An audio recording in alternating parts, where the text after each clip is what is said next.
നമുക്കൊരു മനുഷ്യായുസിൽ കോടിക്കണക്കിന് പാദസേവകരെ കാണാം, ചെരുപ്പ് നക്കികളെ കാണാം, സുഖത്തിനും സമ്പത്തിനും പിന്നാലെ പായുന്ന ഒരുപാട് ഭരണത്തലവന്മാരെയും ഒരുപാട് മനുഷ്യ നേതാക്കളെന്ന് അവകാശപ്പെടുന്നവരെയും ഒക്കെയൊക്കെ കാണാം. വ്യാജന്മാരെ കാണാം, പോഴന്മാരെ കാണാം. പക്ഷേ ധീരരായ ഭരണാധികാരികളെ നമുക്ക് വിരലിലെണ്ണാവുന്നവരെ കാണാൻ കഴിയും. അവർ അക്കാലത്തെ ഏറ്റവും വലിയ ദുഷ്ടശക്തികളോട് വെല്ലുവിളിച്ചവരാണ്. അവർക്കതിൻ്റെ കരുത്ത് കാണിച്ചവരാണ്.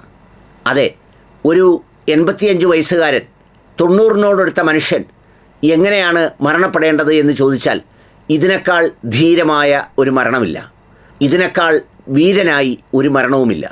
വിശുദ്ധ റമദാൻ്റെ ഏറ്റവും മനോഹരമായ രാവുകളിൽ ആ മനുഷ്യൻ ലോകത്തിൻ്റെ ഇമ്പീരിയലിസ്റ്റ് ശക്തികളോട്, സാമ്രാജ്യത്വ ശക്തികളോട് കയ്യിലൊരു ജപമാലയും തൂക്കി കരുത്തോടെ ഉറച്ചു നിന്ന് വിടവാങ്ങി. പോരാട്ടത്തിൻ്റെ ഇരുണ്ട രാത്രികളിൽ തീരുമാനിക്കപ്പെട്ട വിധി എന്നോണം കീഴടങ്ങുന്നത് ധീരനായിട്ടാണ്. ചരിത്രത്തിൽ അങ്ങനെ വളരെ കുറച്ച് ധീരന്മാരെ നമുക്ക് കാണാൻ കഴിയൂ.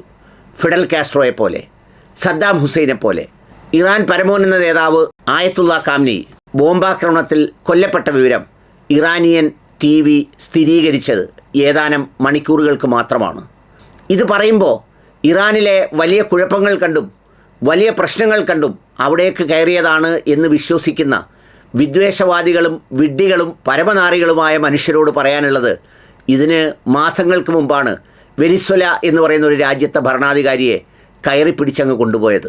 ഏതാണ്ട് സമാനമായ രീതിയിലാണ് അണുബോംബിട്ടെന്ന പേരിൽ ഇറാഖിനെ തകർത്ത് തരിപ്പണമാക്കി സദ്ദാം ഹുസൈനെ ഒരു പെരുന്നാൾ ദിന പ്രഭാതത്തിൽ തൂക്കിക്കൊന്നത്.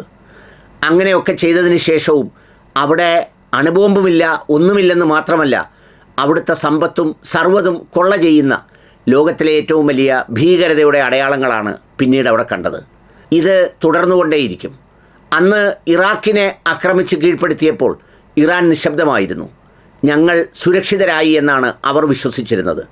ഇപ്പോൾ ഇറാനെ, അതിൻ്റെ പരമോന്നത നേതാവിനെ ഇതുപോലെ വധിക്കുമ്പോൾ സുരക്ഷിതരായി എന്ന് വിശ്വസിക്കുന്ന ഒരുപാട് മിഡിൽ ഈസ്റ്റിലെ വലിയ അധികാരമുള്ളവർ കാണും. സാധാരണ ബൈബിൾ വചനം പറയുന്നത് പോലെ, ഇന്നു ഞാൻ നാളെ നീ എന്ന് പറയുന്നത് പോലെ ഇത് അനുസ്യൂതം തുടർന്നുകൊണ്ടേയിരിക്കും.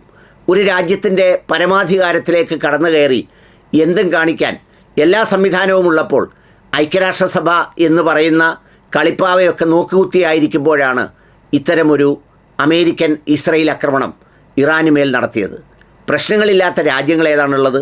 എല്ലാ രാജ്യത്തും പല കാരണങ്ങളാൽ പ്രക്ഷോഭങ്ങൾ നടന്നിട്ടുണ്ട്. അമേരിക്കയിൽ നടന്നിട്ടില്ലേ ബ്ലാക്ക് മാറ്റേഴ്സ് എന്ന പേരിൽ? ഇസ്രായേലിൽ നടന്നിട്ടില്ലേ പ്രക്ഷോഭങ്ങൾ? അങ്ങനെ എല്ലാ രാജ്യത്തും ഉണ്ടാവും.